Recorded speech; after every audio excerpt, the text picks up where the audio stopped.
20 students vanished in 1994. After 30 years, their missing school bus was finally discovered in the woods. It was a cloudy morning in 1994 when the yellow school bus left the gates of Riverside High School.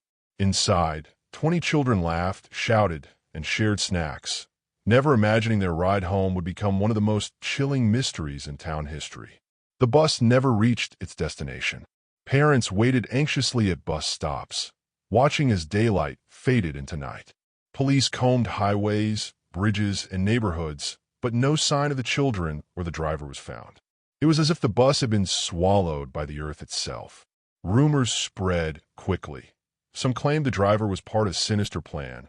Others whispered about a dangerous bend near the river where buses often struggled. But no evidence ever surfaced. The families were left with unbearable silence and decades of unanswered questions. Years passed. Birthdays, graduations, and weddings came and went without those missing children. Parents grew old carrying grief, yet candles still flickered every anniversary of the disappearance. The case became folklore, a ghost story parents told their kids to keep them from wandering too far into the woods. Then, 3 decades later, a group of hikers stumbled upon something strange deep in the overgrown forest. Rusted metal peeked out from a thick wall of vines. Clearing the brush, they froze. It was the bus. The very same school bus that had vanished in 1994, almost perfectly hidden under the weight of nature's grip. Inside, tattered books lay scattered on the floor. Faded drawings still clung to the seats. But the most disturbing detail was the silence. The bus was empty. No remains, no sign of struggle, just echoes of 20 young lives that had disappeared without a trace. For investigators, it reopened every wound. How had a full-sized bus vanished so completely for 30 years within just miles of the town? Why were there no footprints, no evidence, no explanation? The forest had swallowed its secret, but the discovery only deepened the mystery. Some believe the children were taken elsewhere that day, the bus planted as a cover. Others think the woods hold darker secrets than anyone dares to imagine. The truth remains hidden, but one fact is undeniable. 20 children left school one afternoon and were never seen again. And 30 years later, their empty bus still waits in the shadows of the forest, guarding its unanswered questions. Introduction of the mystery. In the quiet town of Riverside, 1994 began like any other year. Parents sent their children to school, buses came and went, and life seemed ordinary. But one cloudy afternoon, everything changed in a way no one could have predicted. A yellow school bus, filled with 20 students, left the gates of Riverside High School, and it was never seen again. What began as an ordinary school day quickly transformed into a nightmare. The children, ranging from ages 9 to 14, were supposed to return home before dusk. Parents waited at bus stops, eyes fixed on the road, expecting to see that familiar yellow bus come rolling down. But as the minutes turned into hours, an uneasy silence replaced the sound of laughter and footsteps. At first, there was hope. Parents thought perhaps the bus had broken down. Some believed there was a traffic delay or a detour. But as night crept in and the streets stayed empty, fear took hold. Calls flooded the police station. Where was bus number 57, and why hadn't it arrived? Within hours, the local police began a frantic search. Helicopters scanned highways. Officers checked riversides, bridges, and abandoned roads. Volunteers carried flashlights into the woods, shouting the names of the children. But the night ended with nothing. No sound of children, no sight of a bus, no clue at all. The disappearance shocked everyone because it seemed impossible. A school bus is not a small object that could vanish without notice. It was large, bright yellow, and hard to miss. How could it simply disappear between school and home?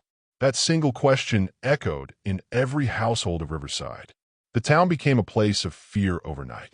Parents refused to let their children out of sight. School corridors that once rang with laughter now echoed with silence and whispers. Teachers stood helpless, unable to explain what had happened to their students. For the first time, The community felt the weight of something far bigger than them, a mystery that defied reason. Every missing face became a symbol of the tragedy. Photographs of the 20 children, once proudly displayed on refrigerators and family albums, now hung on telephone poles, store windows, and church boards. Their smiles looked back at a town drowning in grief and disbelief. The driver of the bus, Mr. Harold, was also missing. Known as a quiet man in his 50s, he had driven that route for years without incident. Neighbors described him as polite, disciplined, and punctual. His sudden disappearance, alongside the children, added another chilling layer to the puzzle. The media soon descended upon Riverside. News anchors described it as the most baffling disappearance in decades. Reporters swarmed the town, cameras flashing, but even under national attention, the bus remained missing. Every theory felt empty without proof. Every lead collapsed into silence. And so, what began as an ordinary school day turned into one of the darkest chapters in the town's history. 20 children left school, excited to go home, and a trusted driver took the wheel. Yet somewhere on that short route, something happened, something no one could explain, something that swallowed them whole, leaving behind nothing but questions and fear. The last known journey. The last confirmed sighting of the bus was at exactly 3:15 p.m. when it rolled out of the school gates. Children inside waved from the windows, some laughing, some playfully pressing their palms against the glass. Teachers who watched them leave remembered it vividly. It looked like nothing more than an ordinary ride home. The driver, Mr. Harold, sat calmly behind the wheel, his cap tilted slightly forward as always. He nodded to the school guard at the gate before turning the bus onto the familiar road. For years, this routine had been the same. Every bump, every turn, every stop was part of a predictable rhythm. But on that day, the rhythm broke. The bus was expected to make 5 stops along the Riverside route. Parents waited at each stop, some with younger siblings in tow, others holding grocery bags, ready to welcome their children home. At the first stop, no bus arrived. At the second, parents grew uneasy. By the third stop, whispers began. Why is it late? Where's the bus? A witness later claimed she saw the bus pass near the Old Mill Road, a place the driver rarely used. She recalled the yellow blur moving quickly past her house, faster than usual, as though rushing somewhere. But her account was never confirmed, and no one else came forward to support it. The bus's last direction became as mysterious as its disappearance. Along the route, the children were full of energy. Some carried sports bags from after-school practice, while others clutched drawings and projects to show their parents. One boy, seated near the back, had been telling jokes so loudly that even people standing by the roadside could hear the laughter spilling from the open bus windows. That was the last sound anyone ever heard from them. Neighbors along the route later reported something strange: silence. They expected the familiar rattling of the school bus engine and the cheerful noise of children, but on that day, there was nothing. It was as though the bus had taken a turn into a world no one could see. When the first parent called the school to ask why the bus hadn't arrived, administrators were puzzled. They checked with the transport office, but the log showed everything had departed on time. There were no mechanical issues reported, no emergency calls from the driver, no warnings of a delay. As the evening wore on, parents began to drive the route themselves. They traced every corner, every turn, every possible shortcut the driver might have taken. But the road was empty, and there were no tire marks, no debris, not even a single clue to suggest a bus had traveled there at all. It was as if the bus had rolled off the face of the earth within minutes of leaving the school. No skid marks, no signs of an accident, and no reports of a large vehicle veering off the road. The absence of evidence made the situation all the more terrifying. The last known journey of bus number 57 became the central piece of the puzzle. Everyone knew where it started, but no one knew where it ended. That short trip from school to home, usually so simple, now stood as one of the most haunting mysteries in the town's history, an unfinished journey that left a community paralyzed with fear. Immediate search efforts. When the bus failed to arrive at its first stops, parents assumed it was only a minor delay. But by nightfall, worry turned into panic. Calls began pouring into the local police station, each one more frantic than the last. "My child isn't home yet," one mother cried. "The bus should have been here hours ago." By 7 p.m., search teams were deployed. Patrol cars swept along highways, their sirens echoing through the quiet streets. Officers traced every road leading out of the school, shining powerful beams into ditches, bridges, and roadside fields. But the yellow bus was nowhere in sight. Helicopters were dispatched from the nearest city, their floodlights cutting through the darkness as they hovered over winding roads and riverbanks. From above, the land stretched out in eerie silence. No glowing headlights, no large vehicle hidden in the brush, just shadows and silence. Volunteers poured into the search, carrying flashlights and lanterns as they combed the woods. Parents joined them, shouting their children's names into the night air, hoping for a voice to answer back. But the only reply was the rustle of leaves and the distant call of night creatures. The local river was searched extensively. Divers plunged into the cold, dark water, expecting to find the bus submerged after an accident. But the river gave up nothing. No twisted metal, no broken glass, no sign of a crash. It was as if the bus had simply avoided the river entirely. Roadblocks were set up on every major road. Truckers, drivers, and travelers were questioned. "Did you see a school bus? Did you notice anything unusual?" Yet every single answer came back the same. Nobody had seen bus number 57. Not a single person. By midnight, the small police force was stretched thin. Maps were laid out across tables inside the station, marked with red pins for every potential route the bus could have taken. Officers stared at the maps in disbelief. There were only so many roads in and out of town, and they had checked them all. The search expanded beyond Riverside, into neighboring towns and counties. Radio stations broadcast urgent alerts. Television anchors repeated the same question that was burning through every home. Where is the missing school bus carrying 20 children? Despite the intensity of the search, there were no tire marks, no broken fences, and no signs of forced entry on rural paths. It baffled investigators. A vehicle as large as a school bus couldn't vanish without leaving a trace. Yet that night ended in total silence, with nothing but unanswered questions. As the hours stretched into dawn, search teams returned exhausted, carrying heavy hearts and empty hands. Parents who had waited at bus stops through the night stood trembling, unable to accept the horrifying reality that their children were gone and the town's biggest search had uncovered nothing at all. The rise of theories. When the bus failed to appear after hours of searching, fear slowly gave way to speculation. Everyone in town had their own theory about what could have happened.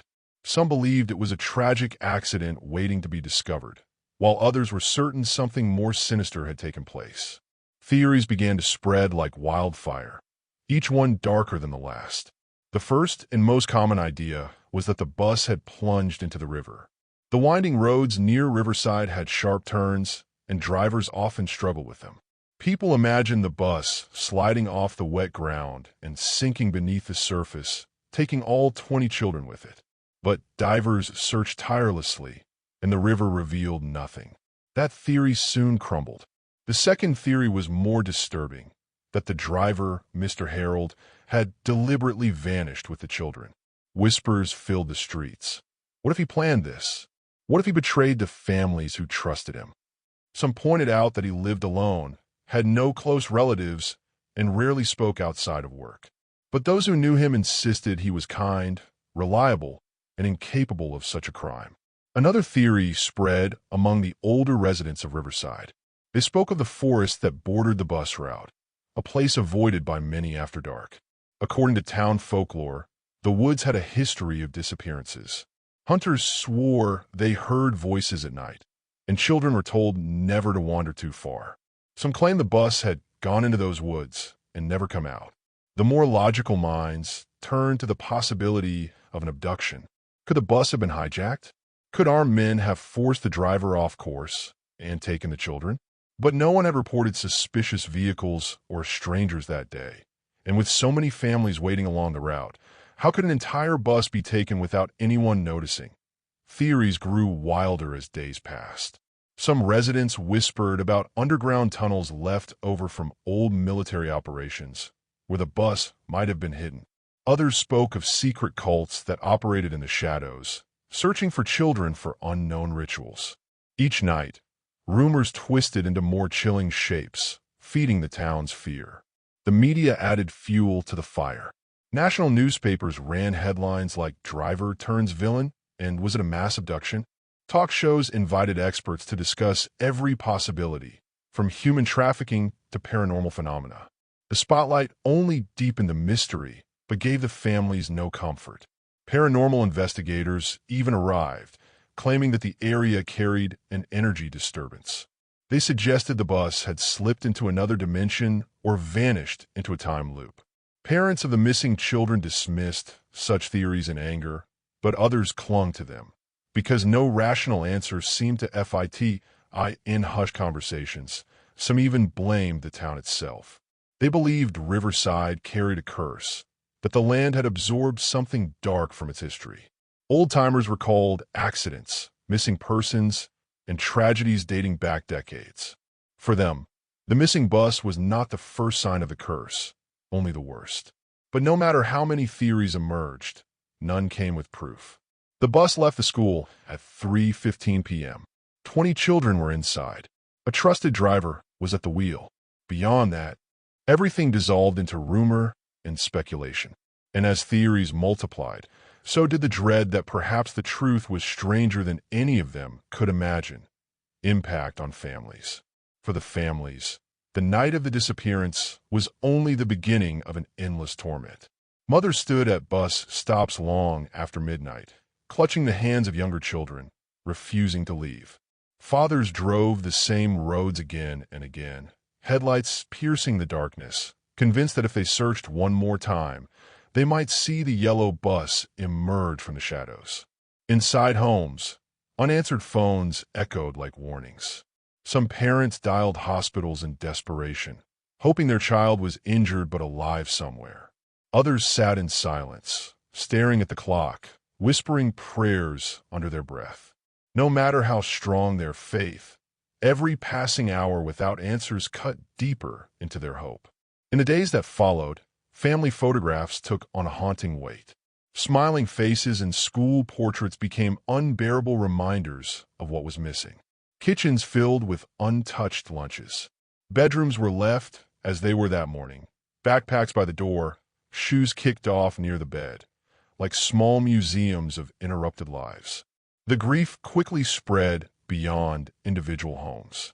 Whole neighborhoods felt hollow, as if an invisible hand had stolen the very sound of laughter from their streets.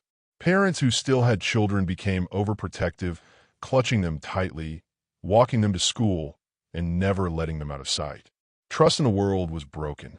Some families grew bitter, lashing out at the police for failing to find even a single clue. Town hall meetings became emotional battlegrounds, with fathers shouting at officials, demanding answers that never came. Others clung desperately to the search teams, volunteering night after night, unwilling to admit defeat. The strain tested marriages. Couples who once stood united now fought bitterly, blaming each other for sending their child on the bus that morning, for not noticing warning signs, for not doing more. Grief carved cracks into families, leaving many broken in ways that could never be repaired. Yet for some, grief became ritual. Every evening, candles flickered outside homes, lined up along fences and windows. Vigils were held in churches, with prayers repeated so often that even the children left behind knew them by heart. The missing bus was not just a story, it was a daily wound, reopened every morning. The siblings of the vanished children carried their own scars. They grew up in the shadows of absence, hearing constant whispers about the brothers and sisters they had lost. Some wore their missing siblings' clothes. Others slept clutching their toys, too afraid to let go. Childhood in Riverside was forever changed. The impact rippled far beyond Riverside itself. Relatives traveled from other states, joining searches, bringing food, comforting parents. Grandparents sat silently in living rooms, tears streaming down their faces as they replayed the last phone calls, the last hugs, the last words they had exchanged with their grandchildren. As weeks turned into months, the families lived in a state of suspended reality, unable to mourn, unable to move on, because there were no bodies, no graves, no answers. Their children were not declared dead, yet they were gone. That torment of loving someone who vanished without a trace became the heaviest burden the families of Riverside would ever carry: the forgotten case. In the first few months after the disappearance, the case consumed every headline. Newspapers splashed the children's faces across their front pages, and television anchors spoke their names each night. But as time passed and no answers came, the media slowly turned away. What had once been breaking news began to fade into the background. For the families, this silence felt like betrayal. They had begged the world to keep looking, to keep asking questions, but soon new tragedies elsewhere stole the spotlight. Riverside's missing bus became just another cold case file, tucked into archives with other unsolved mysteries. Police officers who had once worked tirelessly on the case were reassigned. Search teams dwindled. Funding dried up. The maps once covered in pins and markers were rolled away and stored in dusty cabinets. The once bustling police station, filled with reporters and frantic parents, returned to its ordinary routines. In town, the disappearance began to transform into legend. Children born after 1994 grew up hearing whispers about the bus that never returned. Parents used the story to warn their kids: don't stay out late. Don't wander into the woods. Remember what happened to those children. The case became less a tragedy and more a cautionary tale. Some residents couldn't bear to talk about it anymore. They avoided the subject in conversations, steering clear of the pain it carried. Others refused to let it die, placing flowers each year along the old bus route, leaving handwritten notes that said things like "still waiting for you" or "never forgotten." The longer the case remained unsolved, the more it divided the town. Some believed it was best to move on, to stop reopening old wounds. Others accused the authorities of covering up the truth. Conspiracy theories flourished in hushed tones at diners and gas stations, with neighbors debating what really happened. The missing bus cast a permanent shadow over Riverside's identity. Outsiders whispered about the town as though it were cursed. Travelers would sometimes stop to ask locals about the story, curious to see the place where 20 children vanished. The questions always left residents uneasy, torn between shame and sorrow. Anniversaries of the disappearance became painful rituals.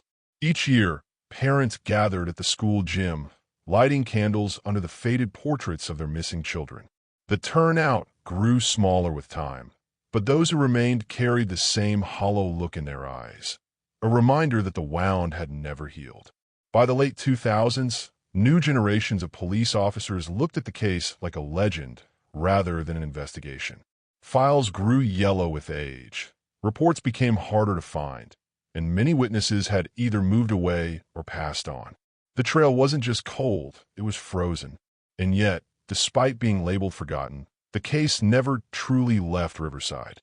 It lingered in the silence of the woods, in the empty chairs at family tables, in a way older residents still locked their doors a little earlier at night. The bus and its 20 children had vanished, but their absence haunted the town in ways that could never be erased. The shocking discovery. It was a crisp autumn morning in 2024 when the silence of Riverside was broken. A group of hikers had wandered deeper into the woods than most dared to go. Their trail led them into a dense thicket where vines grew so thick they formed a wall of green. But behind those vines, something metallic caught the sunlight. At first, they thought it was just a rusted piece of old farm equipment. But as they pulled the vines aside, their hands froze. Faded yellow paint emerged from beneath the growth, streaked with rust and age. Then came the unmistakable curve of windows, the outline of wheels sunken into the ground. It was the bus. Bus number 57, the same one that had vanished 30 years earlier. Its once bright color was now almost swallowed by the forest, but there was no mistaking it. The hikers stood in stunned silence, unable to believe that they were staring at the ghost that had haunted the town for 3 decades. The discovery spread quickly. Within hours, police swarmed the area. Caution tape was strung across the trees, and investigators moved carefully around the vehicle as though it were a crime scene frozen in time. The forest, usually so quiet, now buzzed with reporters, cameras, and murmuring crowds. The bus was found only a few miles from the original route, a distance so close it was unthinkable that search teams had missed it all those years ago. It was parked between thick trees, shielded by natural overgrowth that had built up over decades, as though the woods themselves had been hiding it. Its doors were slightly ajar, creaking when the wind pushed against them. Inside, the air was heavy with dampness and rot. Dust covered the seats, but fragments of the past remained. School bags, notebooks, crumpled papers. On one seat, a child's drawing still clung by tape, faded but visible, stick figures holding hands under a sun.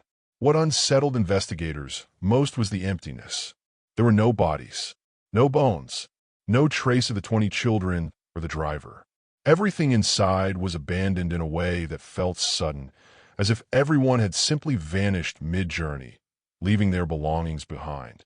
The windows were intact, the tires deflated but not destroyed. There were no signs of crash, no shattered glass, no blood. The bus had not been wrecked. It had been left there, intentionally or otherwise. The silence of the discovery was louder than any explanation. For the families, the news reopened old wounds. Parents now in their 70s and 80s came to see the bus for themselves, some collapsing in tears at the sight. For decades they had begged for answers, and now, though the bus was found, the children were still missing. The discovery gave them something tangible, but no peace. The shocking discovery of bus number 57 did not close the case. It deepened the mystery. How could an entire vehicle hide so close for so long? Who had left it there? And most terrifying of all, if the bus was found, then where were the children who had once filled its seats? Inside the bus. The investigators were the first to step inside bus number 57 after 30 long years. The door groaned as it swung wider, releasing a stale wave of air that smelled of damp wood, mildew, and time itself. Flashlights cut through the darkness, beams dancing across the forgotten interior that once carried the voices of children. The seats, once covered in bright vinyl, were now torn and weathered, eaten away by rot. Moss had crept in through the cracks, and vines had slithered along the windows, curling around the edges as though the forest was trying to claim the bus for itself. The silence inside was unbearable, like a tomb that had been waiting to be opened. Scattered across the floor were remnants of school life, frozen in time.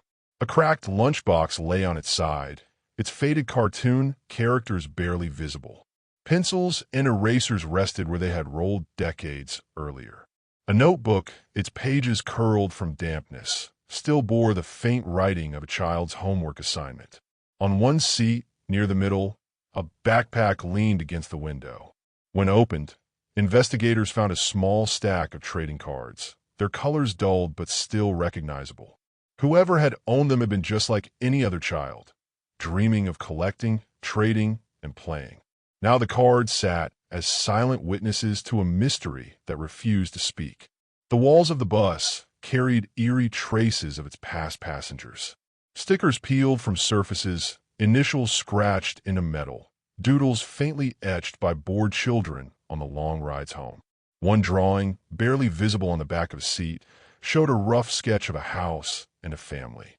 Nobody knew which child's hand had made it, or if that child had ever lived to return home. The driver's seat added another layer of unease.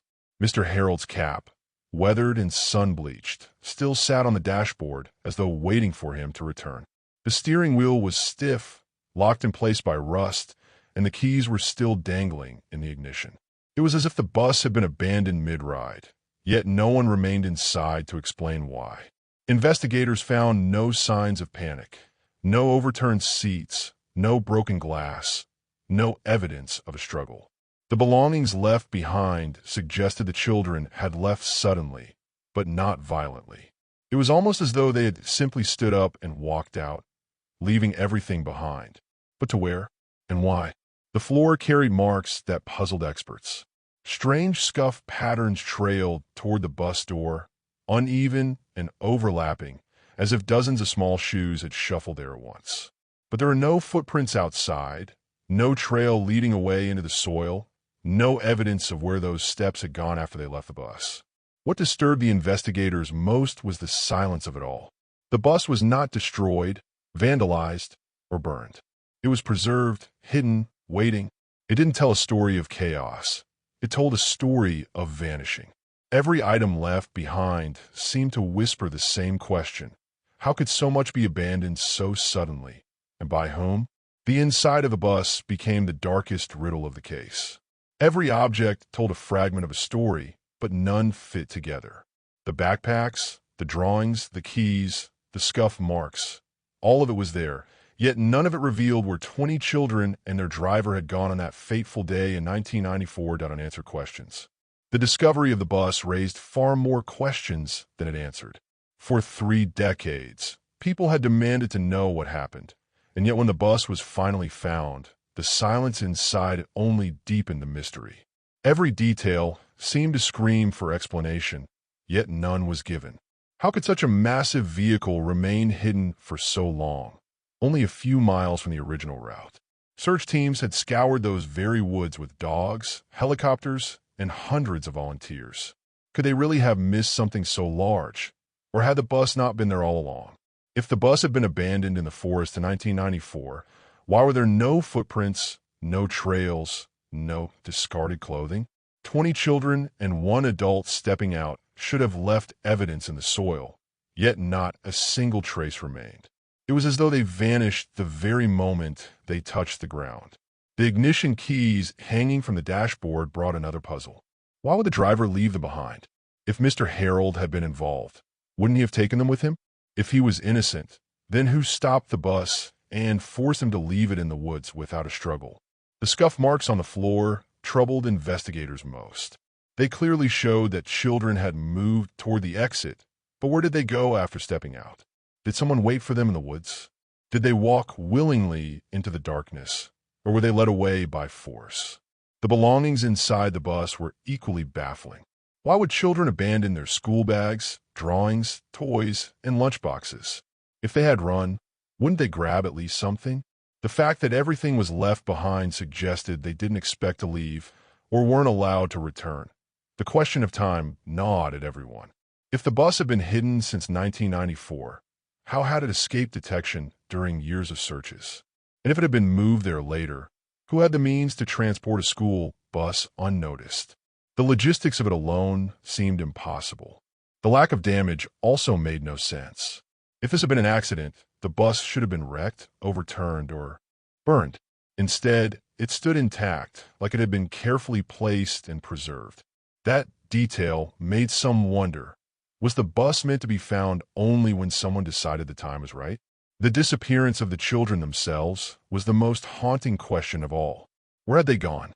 Were they alive somewhere, hidden for decades, or had something darker claimed them?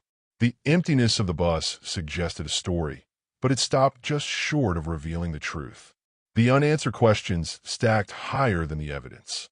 Every new clue only unraveled into more uncertainty.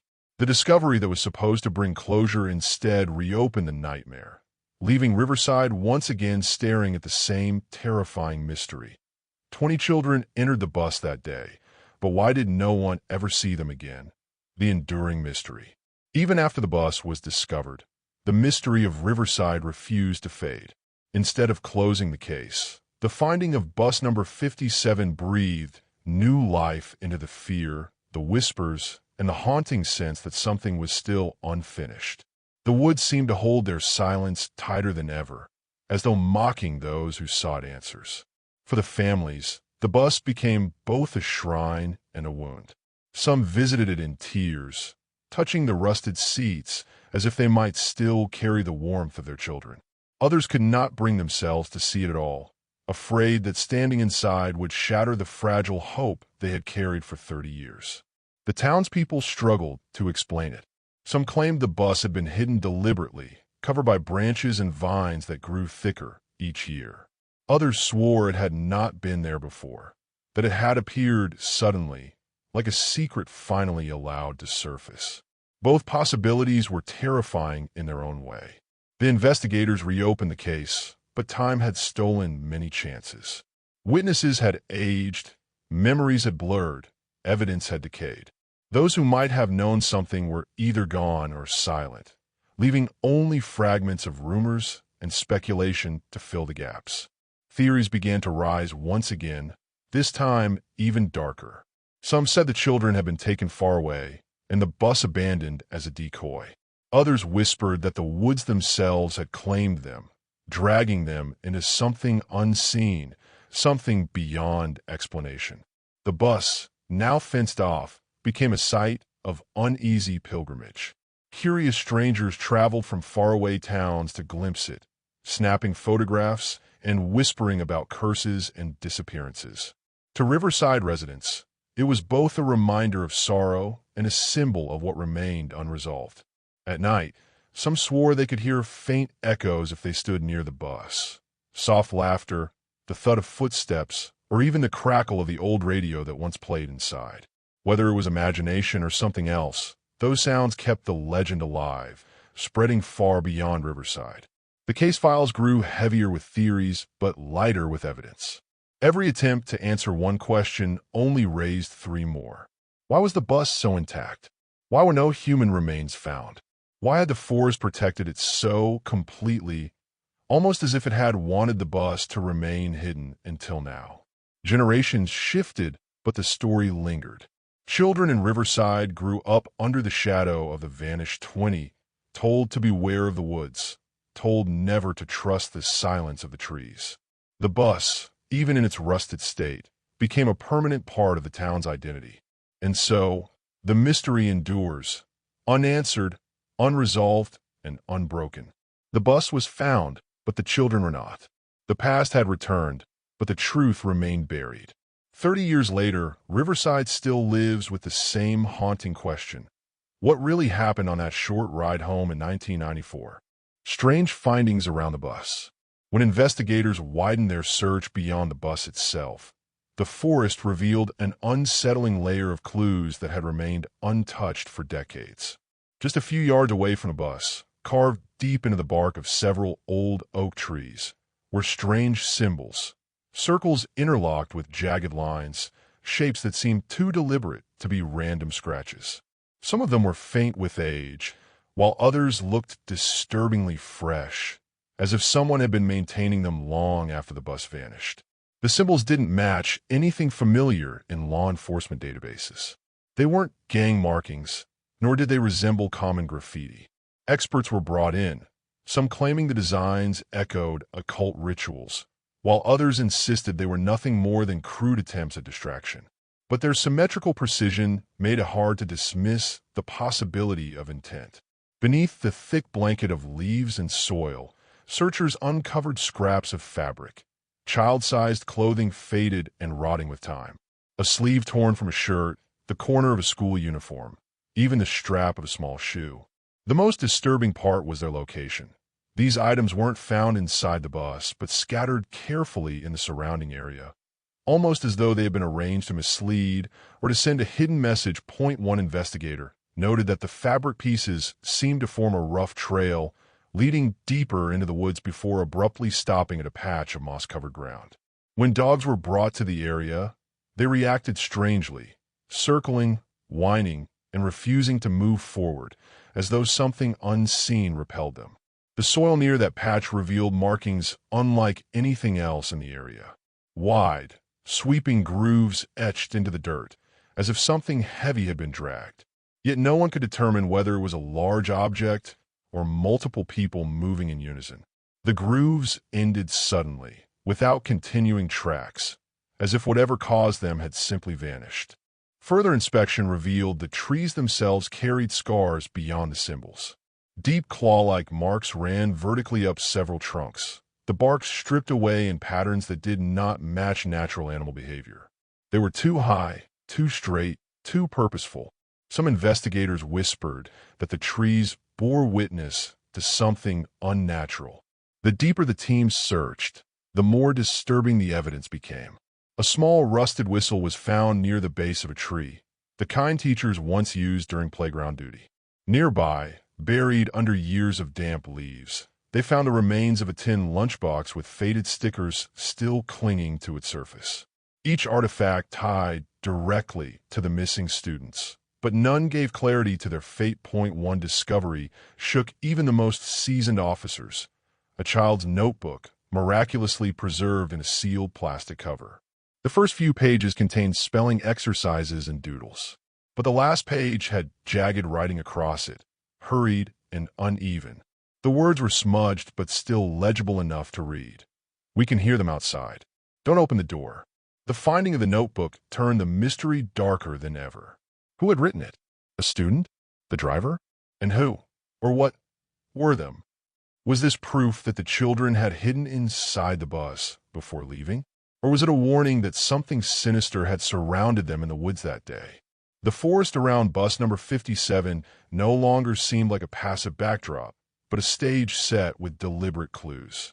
The carvings, the fabric, the strange grooves, the chilling note, all of it suggested that the disappearance was not random, not accidental. Someone, or something, had been here in 1994, and perhaps, just perhaps, it had returned since then.